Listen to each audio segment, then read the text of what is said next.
Some nights the road gives you a choice, and you don't know it's a choice until years later, lying awake, tracing back the exact moment everything could have gone another way. Mine came at the edge of a canyon road with the rain coming sideways and a girl in my passenger seat who wouldn't say her own name. I told myself I was only doing the decent thing, getting her home, nothing more. I was 51 years old and I thought I understood the shape of my own life. I thought the important things had already happened to me, that a man my age was mostly just tending what he'd already built, the herd, the fences, the ache in my knees when the cold came down off the mountain. I thought I was done being surprised. Stay with me, because what waited at the end of that drive, what her mother had set on the kitchen table, what she said when she opened that door, rearranged something in me that I'd let go stiff a long time ago. And I still can't decide all these years on whether I was the one who rescued somebody that night or the one who got rescued. Let me tell you how it started. The truck's wipers couldn't keep up. That's the first thing I remember clear. The wipers slapping back and forth, useless, smearing the headlights across a windshield that had gone the color of dishwater. I had the defrost cranked and it still fogged from the bottom up. I kept wiping the glass with the heel of my hand, leaving a streak I had to squint through, and the whole time my heart was going harder than it had any right to. She was in the seat beside me with her knees pulled up to her chest and her arms wrapped around them, and she was shivering so hard I could hear her teeth. I'd found her maybe 20 minutes back, walking the shoulder of the canyon road in the dark with no coat, no bag, nothing. Just a thin gray sweater soaked through, and a pair of sneakers that squelched when she moved. I'd damn near not seen her at all. I came around the bend where the road drops toward the river and my lights caught something pale at the edge of the ditch, and I stood on the brakes so hard the trailer would have jackknifed if I'd had it hooked up. I rolled the window down 2 inches, and the rain came in cold. "You need a ride," I called out. She didn't answer. She just stood there, hugging herself, staring at me with the kind of look a deer gives you right before it decides whether to bolt. I'm not a smooth talker, never have been. My wife used to say I had the conversational instincts of a fence post, God rest her. So I didn't try to charm the girl. I just said, "It's 40 degrees and dropping. I'm not gonna touch you and I'm not gonna ask you a bunch of questions. But I can't leave you out here, so either you get in or I'm gonna sit here with my flashers on till one of us freezes." That last part got the smallest twitch at the corner of her mouth. Not a smile, but something. She got in. I keep a little notebook in the console. Have for years. My daughter gave it to me the Christmas before she moved to Denver, one of those leather ones with the strap that wraps around and I write things in it. Weather mostly. Which cows are close to calving. The occasional thought I don't want to lose. It's a foolish habit for a man like me, and I've never told anybody I do it. But that night, while the girl warmed up in front of the heater vents, I found myself wanting to write down what she looked like, so I wouldn't misremember it later. She was young, 19, maybe 20, dark hair plastered to her face. She had a small scar through one eyebrow and she kept touching it, running her thumb across it, a nervous little motion she probably didn't know she was doing. Her nails were bitten to nothing, and there was a bruise coming up along her jaw, yellow-green at the edges, a few days old. I saw it and I looked away fast, because I didn't want her to see me seeing it. "Where am I taking you?" I asked. She didn't answer for a long time. The heater roared. The rain hammered the roof. "You don't have to tell me the whole story," I said. "Just point me somewhere." "Silver Creek," she said finally. Her voice was raw, like she'd been crying or yelling or both. "The other side, she stopped. "There's a house. My mom's house." Silver Creek was 40 minutes the wrong direction on a night I had no business being out at all. I'd only been on that road because a heifer had gone through a fence up at the north pasture, and I'd spent half the evening in the mud getting her back, and I was tired down to the bone, and I wanted my own bed more than I wanted just about anything. "All right," I said, "Silver Creek." I put the truck in gear. Her name was Dana.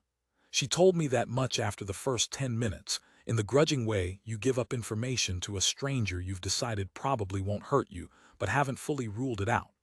She didn't tell me why she was walking a canyon road at 10 o'clock at night in the freezing rain, and I didn't ask.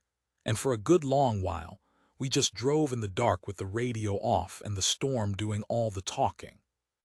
But you learn things about a person in the quiet if you pay attention, and I've always paid attention.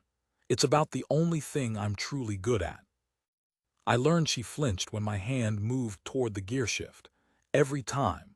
A small involuntary jerk she tried to cover by shifting in her seat. I learned she watched the road signs like she was checking them against a map in her head, making sure I was really taking her where I'd said. I learned that when the truck's tires slipped on a patch of runoff, and I muttered a curse and corrected, she went absolutely rigid, and it took her a full minute to breathe normal again. And I learned, this was the one that stuck a hook in me, that somewhere around the halfway mark she started crying. Silent. No sound at all. Just tears running down and dripping off her chin, and her staring straight ahead like if she didn't acknowledge them they wouldn't count. I did the only thing I could think of. I reached back behind my seat where I keep a roll of paper towels for the truck, tore off a couple, and held them out without looking at her. She took them. "Thanks," she whispered. "Long night," I said, which was the closest I could come to, "I don't know what happened to you, but I'm sorry it did." She let out a sound that was half laugh and half sob. "You have no idea. I want to tell you about my daughter, because it matters to what came later. Her name's Katie and she's 28 now, and she lives in Denver with a good man and a job doing something with computers that I've had explained to me 4 times and still couldn't describe to save my life. We don't talk as much as I'd like. That's my fault more than hers. After her mother passed, cancer, the fast kind, 11 weeks from the day they found it to the day I buried her, I went into myself. I know I did. Katie was 17 and grieving and needed her father. And her father was out in the barn at 4 in the morning finding chores to do so. He wouldn't have to be in the house where his wife's coat still hung by the door. I didn't hit her. Don't misunderstand me. I never raised a hand to that girl in my life. But there's more than one way to fail a child, and going absent inside your own grief is one of them. Katie learned to stop needing me because I'd made it clear, without ever saying a word, that I didn't have anything left to give. And by the time I came back to myself, really came back, a year, maybe 2 later, she was already halfway gone. Already the kind of grown that doesn't come home for Christmas, because she's not sure she'll be missed. We're better now. We are. But there's a distance between us I put there myself, brick by brick, in the worst year of both our lives, and I'll spend whatever I've got left trying to close it. I tell you this so you understand what happened in me when Dana started crying in my truck. Because for one terrible second in the dark, with the rain coming down, I didn't see a stranger. I saw my own daughter on some other road, in some other stranger's truck, needing help, and hopping the man behind the wheel was a decent one. And I thought, somebody out there better be good to my girl if she's ever cold and alone and scared. So I better be good to this one. "Can I ask you something?" Dana said, about 30 miles in. "You can ask." "Why'd you stop? For me, I mean. Most people wouldn't." She'd stopped crying by then. Her voice had steadied. "A girl walking alone at night, most people lock their doors and speed up." I thought about it. I'm not one to answer quick. "I've got a daughter," I said finally. "About your age, little older." I kept my eyes on the road. I'd want somebody to stop for her. Dana was quiet. "Then where is she, your daughter?" "Denver." "You see her much?" "Not as much as I should." She nodded slowly, like that answer told her something. "Yeah," she said. "Parents and kids, it's complicated, huh?" There was a weight on that word, complicated, that made me glance over at her. She was looking out the window at the black shapes of the pines going by, and the bruise on her jaw caught the dashboard light, and I understood without being told that wherever I was taking her, whatever waited at that house in Silver Creek, It wasn't a simple homecoming. "Your mom," I said carefully, "she know you're coming." Dana's jaw tightened. "No. She gonna be glad to see you." A long pause. "I don't know," she said. "That's kind of the whole thing, I don't know." The rain let up around the time we crossed into Silver Creek County, not stopping, just easing, going from a downpour to a steady, patient drizzle. The road smoothed out. The canyon fell away behind us, and the land opened into rolling ranch country I half recognized, though I hadn't been out this way in years.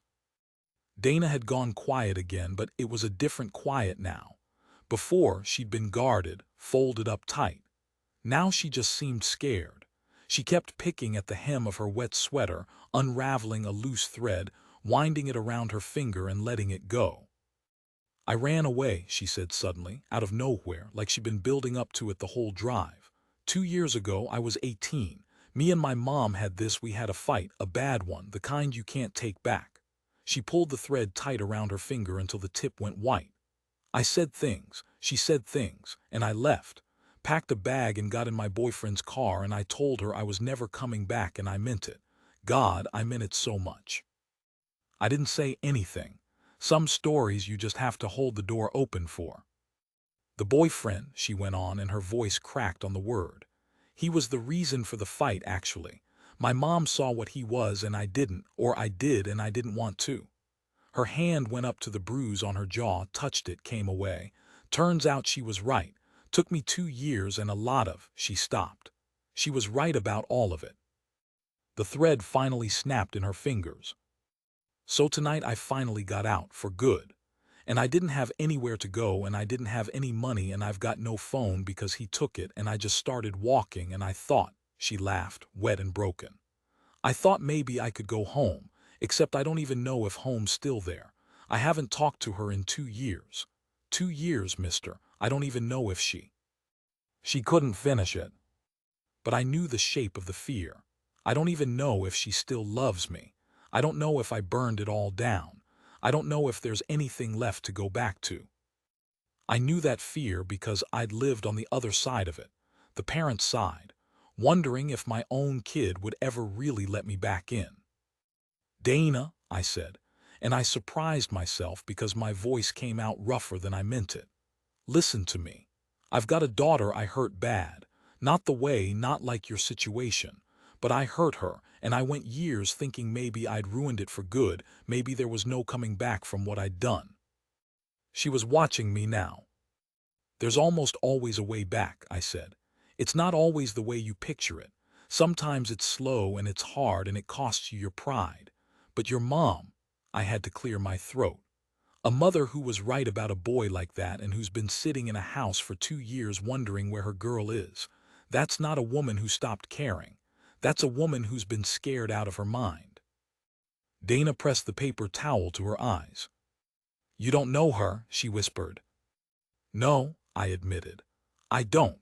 But I know what it is to lose somebody you love to a wall you built yourself. And I know I'd give damn near anything for one more chance to tear mine down." We came up on Silver Creek proper a little after 11. A wide spot in the road, a gas station, a feed store, a church, a diner with its lights off. Dana directed me through the town and out the other side, onto a gravel road that ran along a creek swollen brown with the rain. "It's the next one," she said. Her whole body had gone tense. "The white house, with there's a porch light if she's still—" She didn't finish, because we came around the bend and there it was. A little white farmhouse set back from the road. Nothing fancy. A sagging porch, a truck up on blocks in the side yard, a garden gone to weeds. And the porch light was on. Dana made a sound I won't forget as long as I live. A small, involuntary intake of breath, like she'd been struck. Her hand came up to her mouth. "It's on," she whispered. "She left it on." "Maybe she just—" I started. "No." Dana shook her head hard, tears streaming now, not silent anymore. "You don't understand, that light. When I was little and I'd be out late, she'd always leave it on so I'd know I could always—" She pressed both hands over her face. She never turned it off. In 2 years she never, oh my God. I pulled into the gravel drive and put the truck in park. For a long moment neither of us moved. The engine ticked. The rain whispered on the roof. Up ahead, that porch light burned steady and yellow in the dark, and behind the curtains of the front window I saw a shape move. I can't, Dana said. She was shaking. I can't do it. What if she's angry? What if she doesn't want? I can't. And here's where I made the choice I told you about. The one I didn't know was a choice. I could have let her out at the end of the drive, wished her luck, driven back to my empty house and my warm bed and the life I understood. That would have been the easy thing. That would have been enough by most measures. I'd already done more than most men would. Instead, I turned off the engine. You don't have to do it alone, I said. I'll walk you to the door. Then I'll go. But I'm not gonna sit here and watch you talk yourself out of the one thing you drove 40 miles in the freezing rain to do. She looked at me like she couldn't believe I'd offered. Why would you do that? She said. You don't even know me. I thought about my Katie in Denver. I thought about all the doors I'd stood outside of, too scared or too proud to knock. Because somebody should have walked me to a few doors in my life, I said, and nobody ever did. The gravel was loud under our boots. That's a strange thing to remember, but it's what I remember most. How loud the gravel was in all that quiet, every step crunching like we were announcing ourselves to the whole dark valley. Dana walked half a pace behind me, close enough that I could hear her breathing, quick and shallow, and twice on that short walk from the truck to the porch she stopped dead, and I had to stop with her and wait until she found the nerve to keep going. The porch light threw a yellow circle onto the wet boards. Moths were already dead for the season, but I remember thinking the light looked lonely with nothing turning around it, just burning there. Faithful and pointless, the way a thing can be when it's been left on for somebody who isn't coming. Except now she was coming. We reached the bottom of the porch steps and Dana stopped again. Her hand shot out and grabbed my sleeve, not the fabric, the arm underneath, gripping hard. I'm gonna throw up, she said. You're not. I am. I can't. Look at me. She held up her free hand and it was shaking so bad she couldn't hold it still. 2 years. What do I say? Hi, Mom. Sorry I disappeared. Sorry I told you I hated you. Sorry you were right about everything. There's no words for this. Then don't bring words, I said. Just bring yourself. That's what she's been missing. Not an apology, you. Behind that front window, the shape moved again. Closer this time. Somebody had heard the gravel, or seen the headlights, or just felt the particular disturbance in the air that a house feels when someone's finally come home. The porch board creaked. Inside, a dog started barking, old and hoarse, more duty than menace. And a voice muffled through the door, "Who's out there?" Dana went white. She looked at me, and I understood she was asking me something without asking it. Do I run? Do I stay? Tell me what to do. 20 years old and terrified on her own mother's porch, looking at a stranger she'd met an hour ago because she didn't have anybody else to look at. I stepped back, off the porch, into the shadow at the edge of the light where I'd told her I'd go. I'm right here, I said quietly, but this part's yours. The door opened. I want to describe the woman who stood in that doorway, because I only saw her for a few seconds before everything changed, and in those few seconds I read her whole life. She was maybe 60, small, wearing a robe over pajamas and slippers with the backs trodden down. Her hair was gray and pulled back and coming loose. She had reading glasses pushed up on her forehead and a paperback still in one hand, held against her chest, her thumb marking her place. She'd been reading. Or trying to, the way you do at 11 at night when you can't sleep, and you can't stop listening for a car that never comes. Her face, when the door first opened, was braced, ready to send off a salesman or a lost driver or bad news. The particular flat wariness of a woman who lives alone and has learned not to hope when there's a knock after dark. And then she saw Dana. I've spent my whole life around animals and men, and I have never, not at a wedding, not at a birth, not at my own daughter's face when I told her we were going to be all right. I have never seen a human face do what that woman's face did. It came apart. Every muscle in it let go at once. The wariness, the readiness, the 2 years of held breath, it all just collapsed, and underneath was something so raw and so enormous that I had to look away because it wasn't mine to see. The paperback dropped out of her hand. It hit the porch and I heard the pages fan. "Dana," she said. Just the name, that's all, but she put a lifetime into it.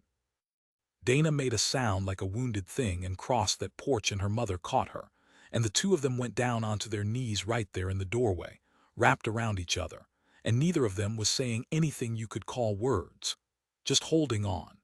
Dana's mother had one hand pressed to the back of her daughter's head, the way you cradle an infant, and she was rocking her, and saying something over and over that I finally made out was "Your home, your home, your home."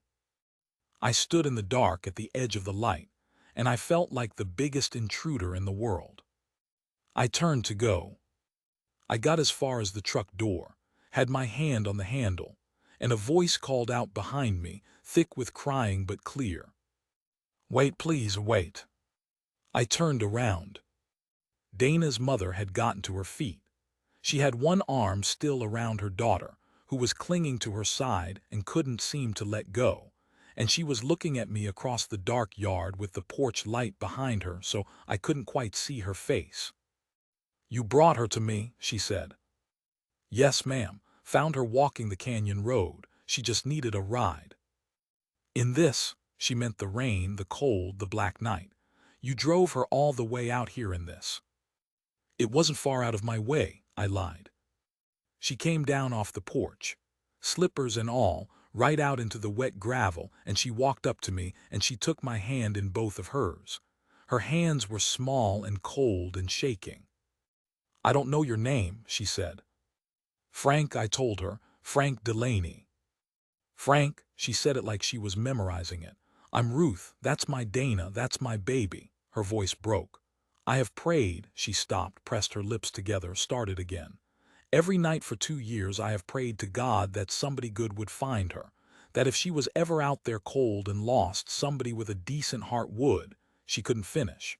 She just held onto my hand and cried. "She found her own way back," I said. "I just drove." "No," Ruth shook her head fiercely. "No, you don't get to do that. You don't get to make it small." She wiped her face with the back of her wrist.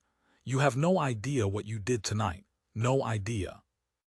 And here's the thing, the surprise, the thing I've turned over in my head 1,000 times since. I thought she meant it the way anybody means it, a figure of speech. You have no idea what this means to me." But she meant it literally. "Come inside," Ruth said. "Please, just for a minute. There's." She glanced back at the house, at the lit window, and something crossed her face I couldn't read. "There's something you need to see. Something I have to show you. Please, Frank, just come in out of the rain." The house smelled like wood smoke and old coffee, and faintly, like the particular mustiness of a place where one person lives quiet. There was a fire burning down low in a stone hearth. The old dog, a heeler mix gone gray around the muzzle, thumped its tail against the floor but was too arthritic to get up. Dana had collapsed onto the couch and pulled a blanket around herself, and she was watching her mother move around the room with an expression of dazed disbelief, like she couldn't trust that any of this was real. Ruth sat me down at the kitchen table.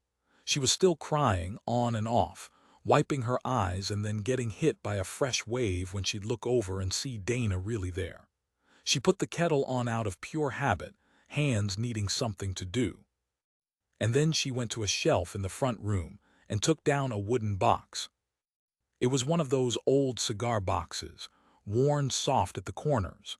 She set it on the kitchen table in front of me, and she stood there with her hands resting on the lid, gathering herself. "Years ago," Ruth said, "after Dana left, I fell apart. I don't mind telling you, I couldn't work, I couldn't sleep. I'd sit in her room and just—" she shook her head.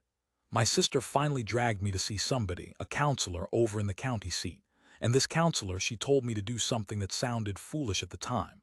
She told me to write my daughter a letter every week, even though I had no address to send them to, even though I didn't know if she was alive. Ruth's voice wavered. She said, write like she's coming home, write like the door's still open, and someday maybe you'll get to give them to her. She opened the box. It was full of letters, dozens of them, folded, some in envelopes, some just loose pages, all of them dated in the corner, 2 years of Sundays. I never missed a week, Ruth said. 104 letters. I kept the porch light on and I wrote a letter every Sunday and I told myself she was coming home. She looked at me. Everybody said I was crazy. My sister said I was making it worse, keeping the light on, keeping her room, writing letters to a girl who'd said she was never coming back. They said I needed to let go and grieve and move on with my life. She reached into the box and took out the top letter, the newest one, still crisp. I wrote this one 3 days ago, she said, and she held it out to me.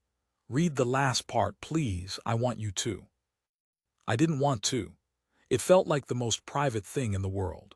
But she pressed it into my hands, and Dana had gone very still on the couch, watching. And so I unfolded it and read where Ruth's finger pointed at the bottom of the page. I'm not going to tell you everything it said. Some things aren't mine to give away. But the last lines I'll carry to my grave. In a shaky hand, dated the previous Sunday, Ruth had written to a daughter she thought she might never see again. I'm not angry anymore, baby. I stopped being angry a long time ago. I just want you to come home. And if you can't come home, I want you to know that somewhere out there is a mother who left the light on. Every night. So you'd never be in the dark without knowing exactly where you were loved. I set the letter down on the table. My own eyes had gone hot and blurry, and I'm not ashamed to say it. From the couch, Dana made a small sound. She'd risen up, blanket falling away, and she was staring at that box of letters like it was the most impossible thing she'd ever seen. You wrote me, she said. For 2 years, you wrote me every week. Every week, Ruth said. Even after what I said to you, even after I told you. Every week, Ruth said again, and her voice didn't waver this time. You were always coming home, Dana. In my head, you were always already on your way. I just didn't know it'd take you 2 years to get here. Now here's where I finally understood what Ruth meant, when she said I had no idea what I'd done. She turned to me and she said, "Do you know what today is?" I didn't. It's Sunday, she said.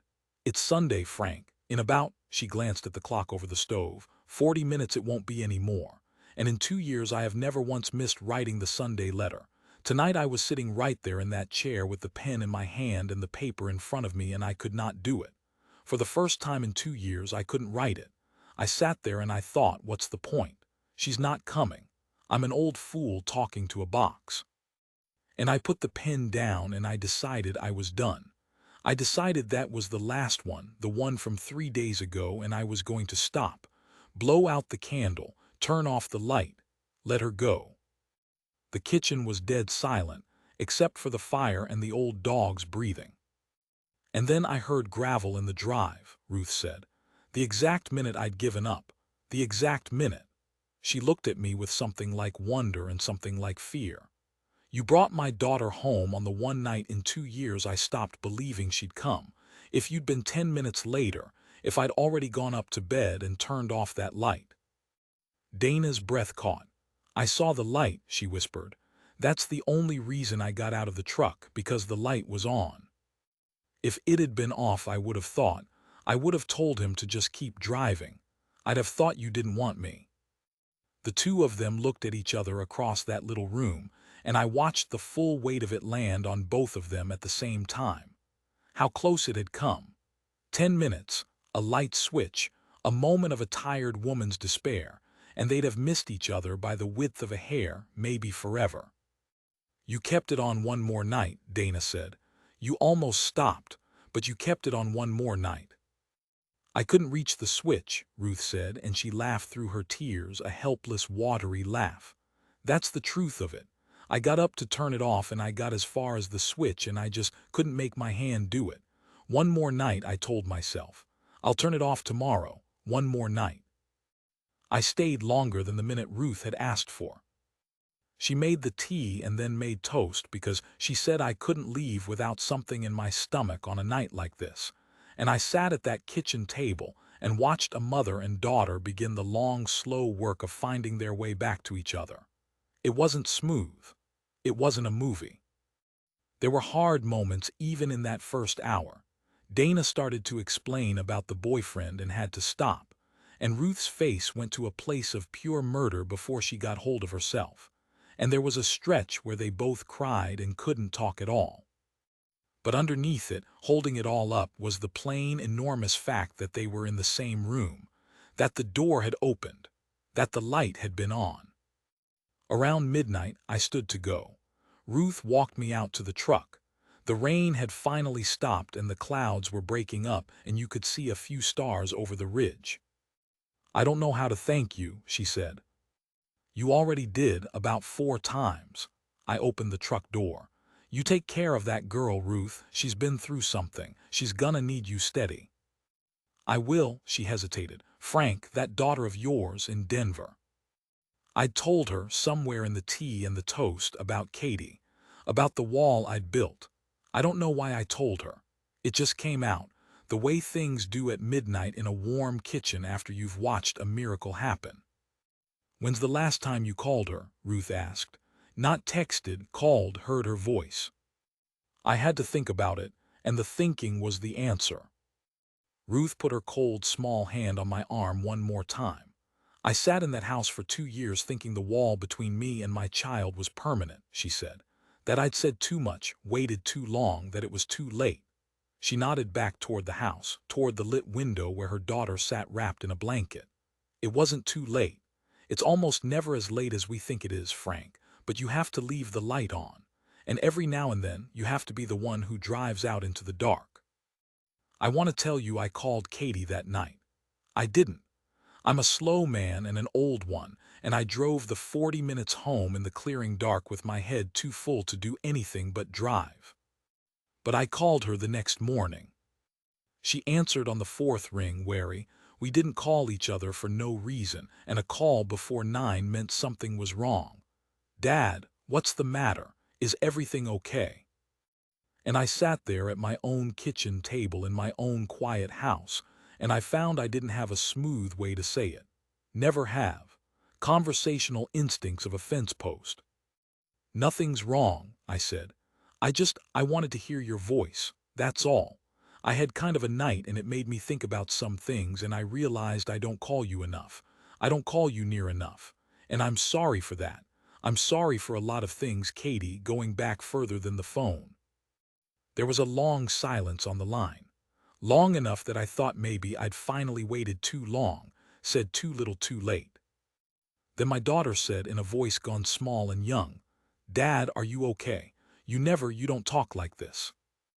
"I'm okay," I said, "better than I've been in a while, matter of fact." I looked out the window at the pasture, the fence I'd fixed the night before, the whole ordinary world gone strange and precious. I met somebody last night who reminded me of some things I'd let myself forget. About my throat closed up, about leaving the light on. I'll tell you the whole story sometime. Maybe you could come out. Maybe I could come there. It's been too long is what I'm saying. It's been way too long, and I don't want to keep letting it be. I heard my daughter start to cry 200 miles away, and I heard her say, "Yeah, Dad. Yeah, I'd like that. I'd really like that." I never saw Dana or Ruth again. That's the part people don't expect when I tell this story. They want a neat ending, a Christmas card, a wedding invitation years later. Real life doesn't always tie off so clean. I gave Ruth my number and she gave me hers and we said the things you say, and then the ordinary current of living carried us apart the way it does. I heard, through a fellow at the feed store who knew the family, that Dana stayed. That she got herself into some kind of program, got steady. That last anybody knew she was working at the diner in town and living at home and doing all right. That the boyfriend never came sniffing around, or if he did, Ruth met him at the door, and I'd have paid money to see that. That's all I know, and it's enough. Because that was never really my story. I was just the man who drove. I stumbled into the last 10 minutes of a 2-year prayer, and I got to be the answer to it. And the privilege of that is something I'll carry the rest of my days. But it changed me. That's the truth I keep coming back to, alone out here with the cattle and the fences and the leather notebook that's filling up faster than it used to. I keep my own porch light on now, every night. My daughter's grown and settled and 200 miles away, and she doesn't need a light left on for her, not really. But I leave it on anyway, because you never know. Because the world is dark and cold and full of canyon roads, and somewhere out there somebody might be walking one, wondering if there's anywhere left that they're loved. And I think about Ruth standing at that switch, so tired and so certain it was hopeless, unable to make her hand turn off the light. One more night, she told herself, I'll quit tomorrow. We're all standing at that switch, I've come to think, all of us. Some door in our lives we've half decided to give up on, some light we're this close to turning off. Leave it on one more night. You never know who's already in the drive. I meant to get her home safely. That was all. A ride, a decent thing, 40 minutes out of my way on a bad night. But that's not what happened in the end. She got me home too.